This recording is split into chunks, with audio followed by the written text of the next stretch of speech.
ஆண்டவர் டிஎம்எக்ஸ் முறுக்கு கம்பிகளின் அரசன்.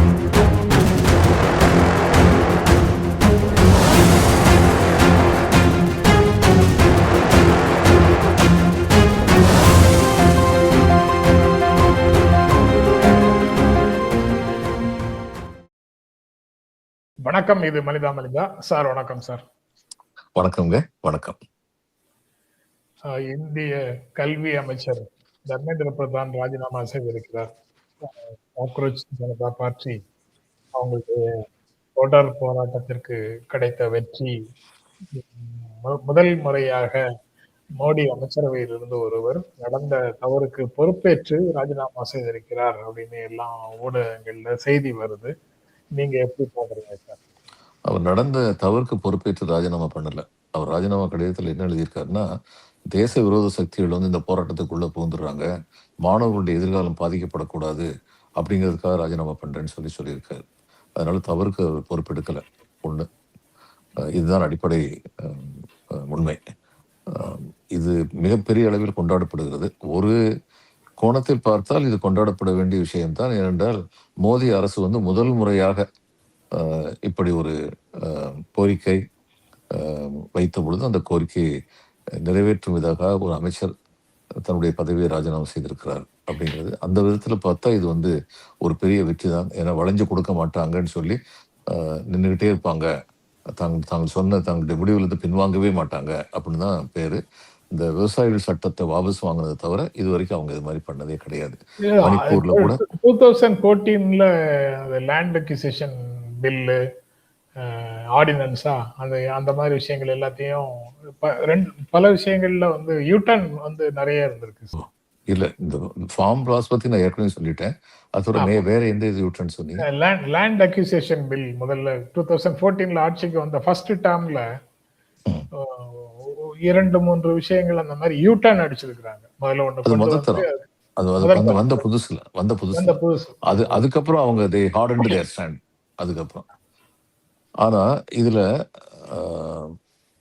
எனக்கு என்ன ஒரு சங்கடமா இருக்குன்னா, மாணவர்களுடைய போராட்டத்துடைய நோக்கம் அது வந்து கொஞ்சம் டைல்யூட் ஆயிடுச்சுன்னு சொல்லி நினைக்கிறேன். அதாவது அவங்க வந்து இப்ப கடைசியில 3 முக்கியமா சொல்றது என்ன, தர்மேந்திர பிரதான் ராஜினாமா பண்ணணும், மாணவர்கள் மேல உள்ள வழக்குகள் எல்லாம் வாபஸ் வரப்பட வேண்டும், அதுக்கப்புறம் தற்கொலை செய்து கொண்டவர்களுக்கு வந்து காம்பன்சேஷன் கொடுக்கணும். இது 3 திரும்ப திரும்ப சொல்லப்படுது. கேள்வித்தாள் கசிவு தொடர்பான தற்கொலைகள், ஆமா, இதெல்லாம் திரும்ப திரும்ப சொல்லப்படுது. ஆனா உண்மை என்னன்னா, அடிப்படையா எதை எதிர்த்து அவங்க ஃபைட் பண்ண பேசியிருக்காங்க. அதை பத்தி எங்களுடைய போராட்டம் இன்னும் ஓயல, நாங்க இதுல வந்து இந்த கோரிக்கைகளை எழுத்து மூலமாக அவர்கள் ஏற்றுக்கொண்டதாக கொடுக்கிற வரைக்கும் போராட்டம் ஓயலன்னு சொல்லியிருக்காங்க. ஆனா இந்த கோரிக்கைகளை மட்டுமே அவர்கள் எழுத்து மூலமாக கொடுத்து விடுவதன் மூலம் இந்த போராட்டத்தின் அடிப்படை நோக்கம் வந்து வெற்றி பெறாது. அடிப்படை நோக்கம் வந்து இந்த நீட்ல இருந்த லஞ்ச ஊழல்கள், அதன் காரணமாக பாதிக்கப்பட்ட மாணவர் சமுதாயம், இளைஞர் சமுதாயம். அதுக்கு வந்து ஃபாஸ்ட் ட்ராக் கோர்ட் இதெல்லாம் வந்து சொல்யூஷன் கிடையாது. அது மாணவர்கள் வந்து அழுத்தம் திருத்தமாக சொல்லியிருக்கணும். முதல்ல என்ன நடவடிக்கை எடுக்கிறீங்க, டைம் பவுண்ட் ஆக்ஷன் வேணும்னு சொல்லி கேட்டுக்கணும். நீங்க எடுக்கிற நடவடிக்கைக்கு வந்து டைம் பவுண்ட் ஆக்ஷன் வேணும். யார் குற்றவாளியோ அவர்கள் மேல கிரிமினல் நடவடிக்கை எடுக்கணும், அது ரொம்ப முக்கியம் அப்படின்னு சொல்லி அவங்க கேட்டிருக்கணும் அப்படின்னு சொல்லி நான் நினைக்கிறேன். அதுக்கு அழுத்தமாக அந்த வார்த்தைகள் இன்னும் வரவில்லை. முதல்ல அதை வச்சுதான் ஆரம்பிச்சாங்க. ஆனா அதுக்கப்புறம் வந்து தர்மேந்திர பிரதான் ராஜினாமாங்கிறது ஒரு முக்கியமான ஒரு போக்கல் பாயிண்ட் ஆயிடுச்சு. அது சரியான ஒரு கோரிக்கை தான். ஏன்னா அந்த தலைமை பொறுப்பு ஏற்றவர் தான் ராஜினாமா பண்ணணும். ஆனா அவர் ஒருத்தர் ராஜினாமா பண்றதுனால இந்த பிரச்சனை வந்து தீர்ந்துடாது. இன்னொருத்தர் வந்ததுக்கு அப்புறமா அதே மாதிரி இருந்ததுன்னா பிரச்சனை வந்து எங்க தீரப்போகுது? அதனால அதுல வந்து அவங்க வந்து அழுத்தம் திருத்தமாக கேட்டிருக்க வேண்டும் அப்படின்னு சொல்லி நான் நினைக்கிறேன். அவங்க இப்ப முன்வைக்கக்கூடிய கோரிக்கைகள், அப்புறம் நீங்க சொல்லக்கூடிய செய்திகள், இது எல்லாத்தையும் சேர்த்து பார்த்தா கூட அவர்களிடம் நீட்டை ரத்து செய்கிற கோரிக்கை இல்லவே இல்லை.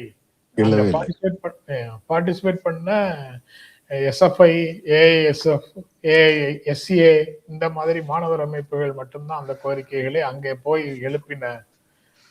உண்மையிலேயே முடிவுகள் எடுக்கக்கூடிய இடத்துல இவர்கள் யாரும் இல்லை, சிஜேபி தான் இருக்கு அப்படிங்கிற மாதிரி இதை புரிந்து கொண்டால் நாம ஆரம்பத்துல பேசிய விஷயத்துக்கு வந்து நிக்குது. திரும்பவும் இந்த போராட்டம் இறுதியாக யாருடைய கையில இருந்தது, நீட் எதிர்ப்பாளர்கள் கைக்கு வரவே இல்லை.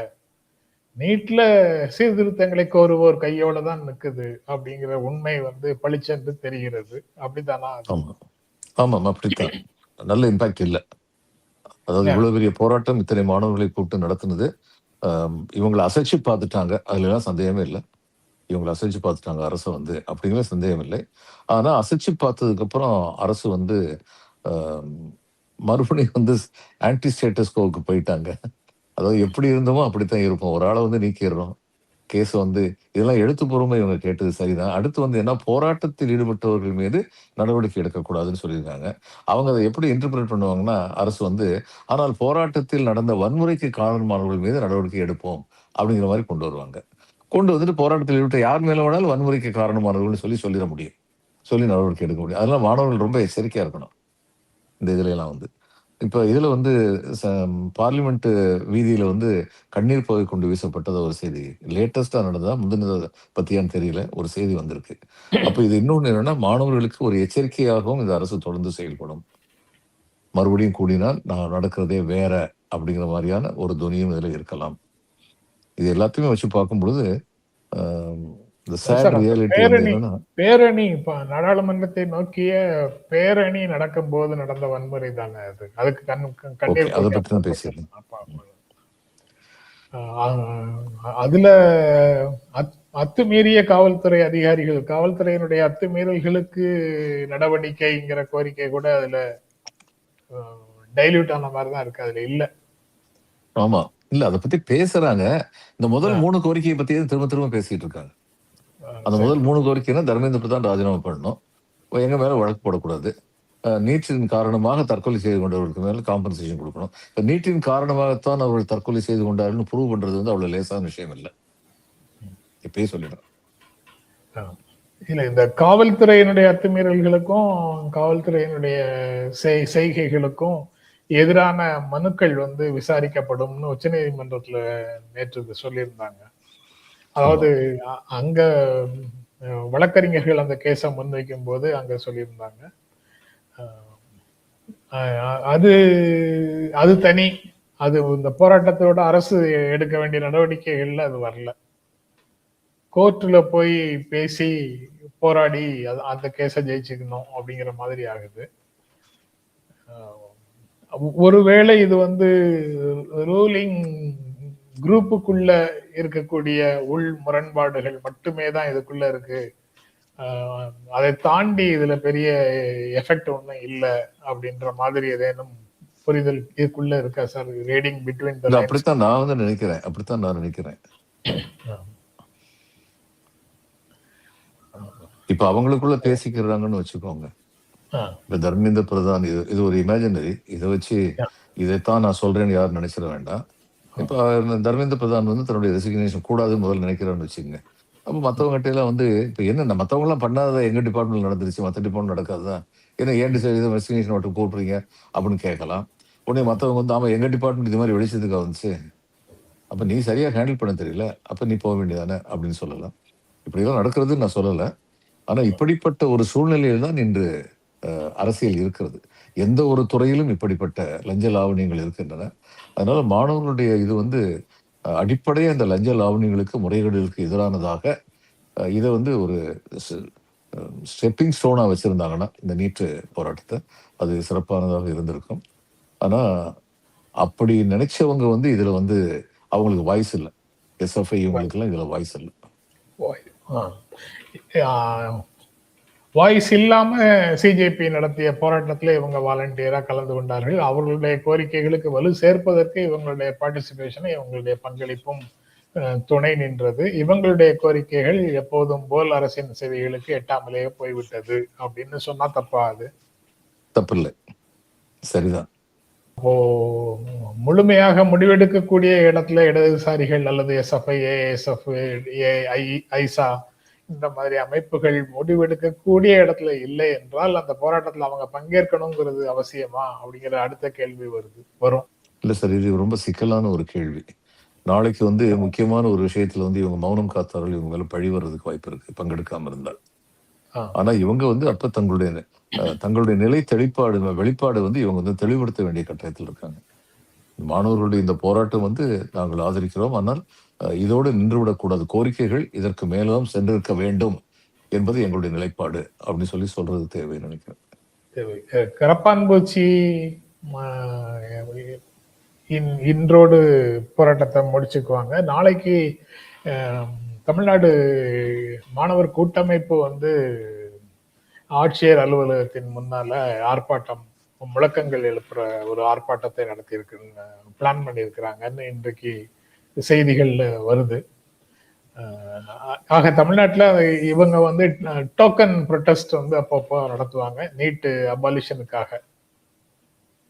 அந்த மொமெண்டத்தோடு வந்த காக்ரோச் போராட்டம் நின்று போகும்.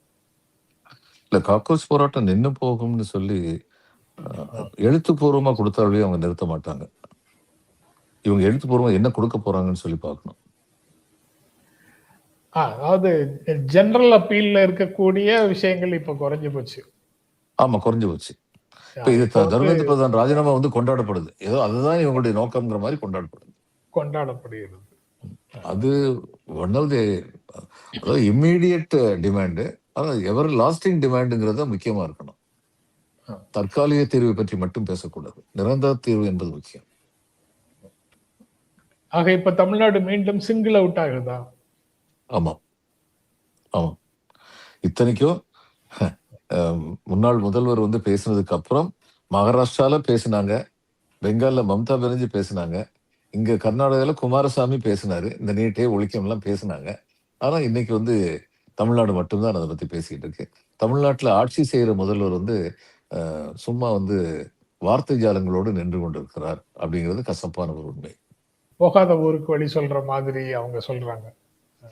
அதுதான் தீர்வுங்கிறது வேற விஷயம். ஆனா அதற்கு இடையில எதை பற்றியும் அவங்க பேசுவதில்லை. கல்வித்துறையில் கல்வி மீண்டும் மாநில அதிகார பட்டியலுக்குள்ள வரணும், அதுதான் தீர்வு அப்படின்னு சொல்வதோட அதை நிறுத்திக்கிறாங்க. அதுவும் தீர்வை நோக்கிய ஒரு படிதான். கல்வி வந்து மாநில பட்டியலுக்கு வரணுங்கிறது மிக முக்கியமான படி. அதுவும் தீர்வை நோக்கிய ஒரு படிதான். நாளைக்கு மாநிலத்தில் வந்து லஞ்ச ஊழல் நடக்காதுன்னு ஏதாவது இருக்கா? அப்ப அடிப்படை என்னன்னா, கல்வி சீர்திருத்தத்தில் வந்து ஒண்ணு இந்த சென்ட்ரலைசேஷன் இருக்கக்கூடாது. நீட் மாதிரியான சென்ட்ரலைசேஷன் இருக்கக்கூடாது. அது அடிப்படை. அடுத்து மாநிலங்களுக்கு செல்லும் பொழுது மாநிலங்களில் நிர்வாகம் பொறுப்புணர்வோடு நடந்து கொள்ள வேண்டும். தவறுகள் நடக்காம இதுதான் இறுதி தீர்வு. மாநிலத்துக்கு அந்த மாநில அதிகாரத்தின் பட்டியலில் அது வர்றது அப்படிங்கிறது அது தீர்வு கடைசி தீர்வு சார். அதுக்கு முன்னால நீட் பில் வந்து எந்தெந்த மாநிலங்கள் விரும்பவில்லையோ அந்த மாநிலங்களுக்கு விலக்கு கொடுப்பது அப்படின்னு இடையில ஒரு தீர்வு இருக்குல்ல. ஆமா சார், எல்லாமே நான் கடைசி தீர்வா நினைக்கல. மாநிலங்களுக்கு வர்றதும் கடைசி தீர்வு இல்லை. கடைசி தீர்வு வந்து இத்தகைய தேர்வுகள் முறையாக நடத்தப்படுவதுதான். அது எங்க இருந்தாலும். ஆனா சென்ட்ரல்ல அது நடக்காது அப்படின்னு தெளிவா தெரிஞ்சிருச்சு சார். மாநிலத்துக்கு வந்ததுக்கு அப்புறம் எங்களுக்கு தேர்வே தேவை இல்லைன்னு நாங்க முடிவெடுத்தோம்னா அதே ஒரு கண்டிஷனோட ஏன் வரணும்? மாநிலத்துல முறையாக நடத்துவோம் அப்படின்னு சொல்லி ஏன் சொல்லணும்? மாநிலத்துல தேர்வு வேணுமா வேண்டாமா அப்படிங்கறது அதை முடிவு செய்யறது மாநிலம் ஆயிடும். அடுத்து நான் என்ன சொல்லுவேன்னா, மாநிலங்களுடைய கல்வித்தரம் உயர்த்தப்பட வேண்டும். இந்த +2 மார்க்ல இருந்தே நம்ம டிசைட் பண்ணிக்கணும்னு சொல்லி சொன்னா மாநிலங்களுடைய கல்வித்தரம் உயர்த்தப்பட வேண்டும். சார், தமிழ்நாட்டுல வந்து திரும்ப திரும்ப வந்து ஒரு மதப்புல இருக்கோம். நம்ம கல்வியில வந்து எவ்வளவோ முன்னேறி இருக்கவங்க ஒரு மதப்புல இருக்கிறோம். யாரோட நம்மளை ஒப்பிட்டு பார்க்கிறோம் அப்படிங்கிறது இங்க ரொம்ப தேவை. நம்ம வந்து இன்னைக்கு வந்து குளோபல் வில்லேஜ்னு சொல்றோம். உலகம் சுருங்கிருச்சு. அப்போ உலகத்துல எல்லா இடத்துலயும் நமக்கு வந்து போட்டி போடக்கூடிய அளவுக்கு நம்முடைய கல்வி தரம் உள்ள ஒரு காலத்துல அப்படி இருந்தது. இன்று போராட்டம் யாருக்கு எதிராக நடக்குது சார்? ஆக கல்வியை வந்து யாரிடம் இருந்து விடுவிக்க வேண்டிய கட்டாயத்துல மாநிலம் இருக்கு. நீங்க சிங்கப்பூரோட போட்டி போடுங்க, அமெரிக்காவோட போட்டி போடுங்க, ஐரோப்பாவோட போட்டி போடுங்க, அதெல்லாம் வேற விஷயம். ஆனா இன்றைக்கு முதல் கட்டம் என்ன? யாரு இந்த மாநிலம் தங்களுக்குள்ள அதிகாரத்தை தீர்மானிக்கிறது கூட இல்லாமல் முதல்ல உங்களுக்கு நெருக்கடி கொடுக்கிறது யாரு? அவங்க கிட்ட இருந்து விடுவிச்சு நாங்க தீர்மானிச்சுக்கிறோம் அப்படின்னு சொல்லும் போதே தரம் மேம்பட வேண்டும், ஐரோப்பாவை பாருங்க, அமெரிக்காவை பாருங்கன்னு சொல்வது வந்து எப்படி சரியாக இருக்க முடியும் அப்படின்னு. இல்ல, நான் அப்படி சொல்லல. முதல் போராட்டம் வந்து மாநிலங்களுக்கு மாநில பட்டியலில் வந்து கல்வியை மாத்துறது தான் முதல் படி, முதல் முக்கியமான படி அதுதான். ஆனா நான் சொல்ல வர்றது அதோட நின்றக்கூடாது. அதுக்கப்புறம் அதை விட நின்ற கூட அது கரெக்ட் கரெக்ட். ஆமா. இப்போ வந்து எப்படி பார்க்க முடியும்? ஒப்பிட வேண்டியது ஏன் இந்தியால பிற மாநிலங்களோட ஒப்பிடுறாங்கன்னா, ஹம், தேசிய சராசரி, பிற மாநிலங்கள்ல உள்ள சூழல் அப்படிலாம் இருக்கும்போது நாங்க எங்களுடைய பிரச்சனையை தீர்மானிச்சுக்கிறோம். எங்களுக்கு எங்களுக்கு இதை விலக்கு கொடுங்கன்னு சொல்றதுக்காக சொல்றாங்க. அவ்வளவுதான். இதுல சாட்டிஸ்ஃபை ஆகி நிக்கிறாங்கன்னு எடுத்துக்க வேண்டிய அவசியம் இல்லை அப்படின்னு நான் நினைக்கிறேன். அது சரிதான். நானும் நீங்களும் ஒரே மாதிரி தான் யோசிக்கிறோம். ஒரே மாதிரி ஆனா தான். மாநில மாநில கல்விக் கொள்கை வந்து பாத்தீங்கன்னா, அது அந்த மாதிரி யோசிச்ச மாதிரி தெரியல. சரி. மாநில கல்விக் கொள்கை அந்த முதல்ல உங்க திமுக அரசுல கொண்டு வந்த மாநில கல்விக் கொள்கையில நீங்க முரண்படக்கூடிய விஷயங்கள் இருக்கலாம். இப்பதான் அது எதுவுமே கிடையாது. அதுக்கப்புறம்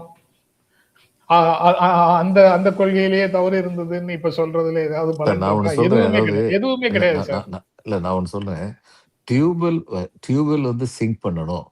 குடிநீர் கொடுப்பதற்காக டியூபெல் சிங்க் பண்ணணும்னு ஒருத்தவங்க சொல்லும்போது, இன்னொருத்தர் வந்து சிங்க் பண்றதோட நிப்பாட்டிடக்கூடாது. போர்ட்டபிள் ட்ரிங்கிங் வாட்டர் கொடுக்கணும். அதாவது தரமான குடிநீர் கொடுக்கப்பட வேண்டும். அதுதான் இறுதி முடிவு. அப்படின்னு சொல்லி சொன்னாருன்னா, நீ இப்ப எதுக்கு அத பத்தி பேச ஆரம்பிக்கிற? முதல்ல சிங்க் பண்றத பத்தி பேசுன்னு சொல்லக்கூடாது. முதல்ல பேசும்போதே வந்து முழுக்க எல்லாமே சரியா இருக்கணும்னு சொல்லித்தான் பேசணும். அதுக்கு படிப்படியாக செல்ல வேண்டும். இன்னைக்கு உள்ள நிலைமையில முதல் படிங்கிறது வந்து மாநிலங்களுக்கு இந்த மாநில பட்டியலுக்கு கல்வியை மாத்தணும். அதுல எந்த விதமான சந்தேகமும் கிடையாது. ஆனா அது சொல்லும் பொழுதே நம்ம என்ன சொல்லுவோம்? அந்தந்த மாநிலங்கள் தங்களுடைய கல்வி தரத்தை உயர்த்துவதற்கான முயற்சிகளில் சிறந்து ஈடுபட முடியும். அவர்களுக்கே அந்த அதிகாரம் இருக்கும் பொழுது, அவர்கள் ஈடுபட வேண்டும். அந்த வார்த்தையும் கண்டிப்பா சொல்லணும். அவர்கள் ஈடுபட வேண்டும் அப்படின்னு ஞாபகப்படுத்திக்கிட்டே இருக்கணும்.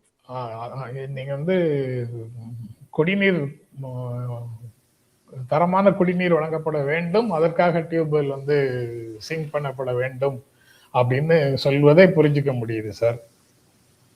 ஆனா சிங்க் சிங்க் பண்ணணும் அப்படின்னு போராடிட்டு இருக்கும்போது இதோட நிக்க கூடாது அப்படின்னு சொல்லி அந்த விஷயத்த பேசுறது, அஹ், அங்க வந்து ஏற்கனவே நீங்க இதெல்லாம் பண்ணிட்டீங்களா, அல்லது நீங்க வச்சிருந்த டாக்குமெண்ட்ல டியூபெல் சிங்க் பண்ணதுக்கு பிறகு இதை கொடுக்குறோம்னு சொல்லியிருக்கீங்களா அப்படின்னு பேசுவது வந்து அது முதல் கட்டத்துக்கே வந்து இடையூறாக வந்துவிடக் கூடாதுங்கிறதுனால நான் சொல்றேன். இடையூறா வந்துவிடக்கூடாதுங்கிறத நானும் ஏத்துக்கிறேன். ஆனா பேசும்போது அம், சொல்லும் பொழுது வந்து எல்லாத்தையும் சேர்த்து வச்சு சொல்லணும்னு தான் நான் இன்னும் நினைக்கிறேன். ஏன்னா இதுல வந்து ஜெய்ப்பூரை பத்தி நம்ம இவ்வளவு தூரத்துக்கு மோசமா இருக்குங்கிறது எல்லாருக்கும் தெரியுது. ஆனா நாமக்கல் அவ்வளவு மோசமா தான் இருந்தது. ஜே.கே. Okay Rajan sir. கமிட்டிலேயே சொல்லியிருக்காங்க அத. நாமக்கல் மாதிரியான முனைப்பாடுகள் இருக்கக்கூடாது. கல்வி வந்து காம்படிஷன்ங்கிறது வந்து ஈக்குவல் காம்படிஷனா இருக்கணும். அப்படிங்கிறத பத்தி அவங்க சொல்லியிருக்காங்க. அதனால அவங்க வந்து நீட்ட பத்தி பேசும்போது, நீட் ஒழிக்கணும்னு மட்டும் பேசல. அடுத்து என்னென்ன சேவையோ அது அத்தனையும் வந்து அவங்க சொல்லியிருக்காங்க. அதான் நானும் சொல்ல வரேன். Okay sir. இந்த 2 மாதங்கள்ல சிஜேபி ஒரு அபரிதமான ஒரு வளர்ச்சியை அடைந்திருக்கிறது அப்படிங்கிற ஸ்டேட்மெண்ட் ரைட்டா சார்? ரைட்டு தான். நான் அப்படித்தான் நினைக்கிறேன். அதாவது மாணவர்கள் இத்தனை பேரை கூட்டுறதுங்கிறது சாதாரணமான விஷயம் கிடையாது. சாதாரணமான விஷயம் இல்ல. அப்போ அதாவது இந்த கூட்டுனதுல வந்துங்க தலைமை பொறுப்புல யார் இருக்காங்க அப்படிங்கிறது அவங்களுடைய செயல்பாடுகளை வச்சுதான் நம்ம வந்து கணிக்கணும். இதுவரைக்கும் அந்த செயல்பாடுகள் வந்து எனக்கு முழு திருப்தியா இல்லை அப்படிங்கிறத ஏற்கனவே சொல்லியிருக்கேன். ஆனா கூடின அத்தனை பேரும் அந்த தலைமை பொறுப்பு சொல்றது மட்டுமே ஏத்துக்கிட்டவங்க கிடையாது. கூடின அத்தனை பேருமே இப்படிப்பட்ட ஒரு வாய்ஸ் வந்திருக்கு, ஒரு குரல் எழும்பியிருக்குங்கிறதுல மகிழ்ச்சி அடைந்து மனக்கசப்போட இருந்த மாணவர் சமுதாயமும் இளைஞர் சமுதாயமும் அவங்களுக்கு பின்னாடி போய் நிக்கிறாங்க. எஸ்எஃப்ஐ அல்லது ஏஎஸ்எஃப் அப்புறம் ஏஐஎஸ்ஏ இந்த மாதிரி அமைப்புகள் மட்டும் ஒரு மாணவர் போராட்டத்தை நடத்தி இருந்தால் இதே கோரிக்கைகளுக்காக இந்த அளவுக்கு வைடு மீடியா கவரேஜ், இந்த பாப்புலாரிட்டி, இந்த மாதிரி விஷயங்கள் வருவதற்கு வாய்ப்பு இருக்கா? ஹைபாத்தட்டிக்கல் கொஸ்டின் தான் இது. இல்ல வாய்ப்பு இல்லை. ஆனா இன்னொன்னு சொல்றேன். இந்த எஸ்எஃப்ஐ போன்ற அமைப்புகள் வந்து அரசியல் கட்சிகளின் பின்னணியில் உள்ளவை. அரசியல் கட்சிகளின் துணை அமைப்புகள் அப்படின்னு சொல்லி ஒரு ஃபேர்ம் இது வந்து இருக்கிறது. பிலீஃப் வந்து இருக்கிறது. இவங்களை பத்தி என்ன நினைச்சாங்கன்னா, இவங்க எந்த கட்சியும் சாராதவங்க அப்படின்னு சொல்லி நினைச்சாங்க. அவ மீண்டும் ஒரு தமிழ்நாட்டு இந்திய சமூகத்தால் ஏற்றுக்கொள்ளப்படக்கூடிய ஒரு விஷயம் கட்சி சார்பற்ற நிலைப்பாடு அப்படிங்கிறது அரசியலற்ற நிலைப்பாடுன்னு நம்புது சமூகம். இல்ல ஆமா நம்புறாங்க. ஆனா நான் சொல்ல வர்றது என்னன்னா, இவங்க எந்த ஒரு அரசியல் கட்சியை சாராதவங்களா பொது அரசியல் கட்சியா வந்திருக்காங்க. அப்படின்னு சொல்லி நினைச்சாங்கன்னு கூட நம்ம எடுத்துக்கலாம். ஏன்னா மாணவர்கள் எல்லாரும் இவங்க பின்னாடி வந்ததுக்கு நான் பிஜேபி பக்கம் சொல்ற மாதிரி பேசுறேன், காங்கிரஸ் சொல்ற மாதிரி பேசுறேன்னு இவங்க சொல்லல, கம்யூனிஸ்ட் சொல்ற மாதிரி பேசுறேன்னு சொல்லல, இண்டிபெண்டா யோசிக்கிறாங்க, நமக்காக யோசிக்கிறாங்க அப்படின்னு சொல்லி மாணவர்கள் நம்பினாங்க, இளைஞர்கள் நம்பினாங்க. அதனால இவ்வளவு பெரிய கூட்டம் கூடுச்சு. அதான் நான் சொல்றேன், இதற்கு தலைமையேற்று நடத்துபவர்களுடைய நோக்கம் என்ன அப்படிங்கிறது அவருடைய செயல்பாடுகளை வைத்துத்தான் தீர்மானிக்க முடியும். இன்னும் கொஞ்சம் ஒவ்வொரு விஷயமா நம்ம செயல்பாடு பார்க்கத்தான் போறோம். ஆனா பின்னாடி போனவங்க அத்தனை பேரும் இந்த தலைமை சொல்றத அப்படி ஏத்துக்கிட்டவங்க கிடையாது. இந்த தலைமை தங்களுக்காக போராடும் என்ற நம்பிக்கையின் காரணமாக சென்றார். இந்த போராட்டத்துக்கு அவருடைய கோரிக்கை நிறைவேறிடுச்சு. இனிமேல் இந்த போராட்டத்திற்கு பொதுமக்களுடைய ஆதரவு அப்படிங்கிற ஆங்கிள் எப்படி இருக்கும்னு பாக்குறீங்க? பொதுமக்கள்ங்கிறத பத்தி பேசுறதுக்கு கேவலம் இருக்கு. சாரி, என்ன அபிப்பிராயம் இருக்கு பொதுமக்களுக்கு நம்ம பேசுறதுக்கு? சரி, பெற்றோர் இனி இந்த போராட்டம் பசங்க நடத்தினாங்கன்னா, நீட் எதிர்ப்பு, நீட் அபாலிஷன் அப்படிங்கிற போராட்டத்தை பெற்றோர் எப்படி பார்ப்பாங்க? அதனால பாதிக்கப்பட்ட பெற்றோர்கள் அதுக்கு ஆதரவு கொடுப்பாங்க. இப்ப பிரச்சனையே அதுதான். அதாவது இன்னைக்கு நான் பாதிக்கப்பட்டிருக்கேன் அப்படிங்கிற நான் ஆதரவு கொடுத்தேன்னா, இன்னைக்கு நான் பாதிக்கப்படலைனாலும் நானும் இந்த சமுதாயத்துல ஒரு பங்கு, இத்தகைய தீங்குகள் சமுதாயத்தில் இருக்கக்கூடாதுன்னு நினைக்கிற ஆற்றல் இன்னைக்கு உள்ள சமுதாயத்துக்கு அதிகமா இல்லை. ஓகே சார், நாளைக்கு தொடர்ந்து பேசுவோம் சார். ரொம்ப நன்றி. வணக்கம். வணக்கங்க. வணக்கம்.